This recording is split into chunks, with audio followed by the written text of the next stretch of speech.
بسم اللہ الرحمن الرحیم۔ شروع اللہ کے نام سے جو بڑا مہربان نہایت رحم والا ہے۔ پیارے دوستو، السلام علیکم ورحمۃ اللہ وبرکاتہ۔ پیارے دوستو، ویڈیو شروع کرنے سے پہلے سب دوستوں سے گزارش ہے ویڈیو اینڈ تک ضرور دیکھیں۔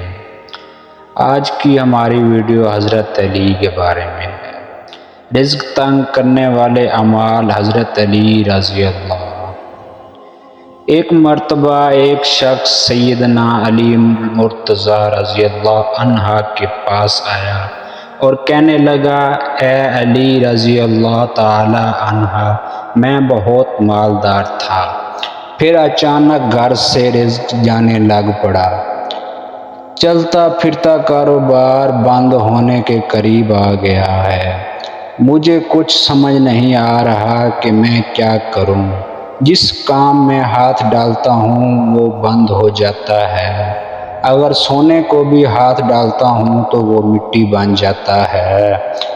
جب یہ شخص اپنے سارے شکوے سنا رہا تھا تو سیدنا علی المرتضیٰ رضی اللہ تعالی عنہ اس کی کمزوری سمجھ گئے۔ فرمایا کہ اے شخص، تو اپنے گناہوں کو ترک کر نہ شروع کر دے تو گناہوں کو ترک کرنا شروع کر دے گا تو تیرے گھر میں رزق آنا شروع ہو جائے گا، تیرے اٹکے ہوئے کام ہونا شروع ہو جائیں گے۔ وہ شخص کہنے لگا کہ آپ مجھے اشارہ دیجئے، میں کیسے گناہوں کو چھوڑ دوں؟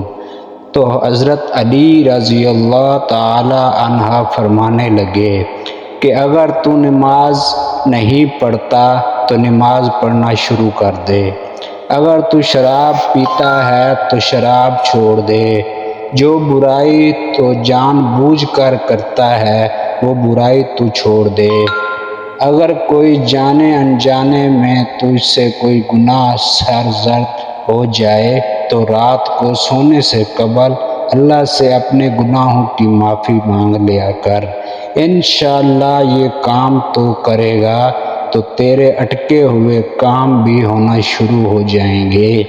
بیان کیا جاتا ہے کہ جب اس شخص نے ان باتوں پر عمل کرنا شروع کیا تو اللہ تبارک و تعالی نے اس کے بگڑے کام سنوارنا شروع کر دیے۔ اللہ پاک اس واقعہ سے سبق حاصل کر کے عمل کی توفیق عنایت فرمائے، آمین ثم آمین۔ یہ تھی ہماری آج کی ویڈیو۔ اگر اچھی لگی ہو تو لائک، سبسکرائب اور بیل آئیکن کو ضرور پریس کریں تاکہ روز کی آنے والی ویڈیو آپ تک پہنچتی رہے۔ جزاک اللہ۔